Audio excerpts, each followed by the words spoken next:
Mga kaparmer, good morning, mayang aga.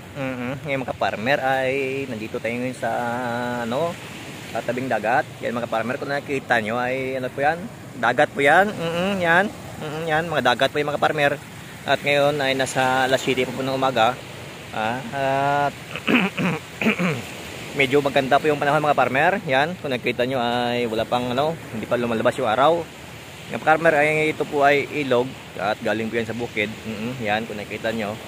Ang bahay naman dito ay medyo malapit lang, nasa mahigit 1 kilometro lang mula po dito sa kinatayuan ko ngayon. Ngayon mga farmer ay kami, namingwit kami kasi yung kapatid ko dun sa punta hindi po makita nating cherry mobile na camera na cellphone. Yun po, namingwit kami kasi wala po siyang duty mamaya pang hapon. Kaya ngayon nagbanding-banding kami ng aking kapatid. At dito kami ngayon sa tabing tabing sapa, tabing dagat.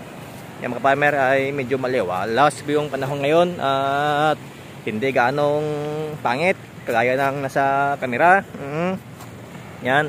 Kung nakita nyo sa punta mga farmer, may mga po yan, mga pambot po yan. Doon. Hindi na talaga maabot ng ating kamera kasi hindi kasi gaano maganda yung kamera natin. Cherry mobile na cellphone. Yan. Ito ang hanap buhay ng mga farmer ay kalahating pangingisda at kalahating pagsasaka kasi nahati kasi sa dalawa yung lugar dito at bukid saka tabing dagat. Yan mga farmer ay napakaganda yung panahon dito. Yan, kung nakita nyo napakaganda kasi ganda ng nasa nood ngayon. At yung mga farmer ay may nangingisda dito, may mingwit.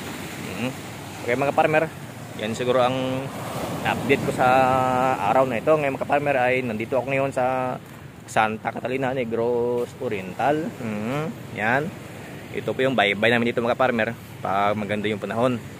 Pag medyo masama, siyempre malaki yung alon. Yan mga farmer. May mga ito, nangingisda na mimingwit.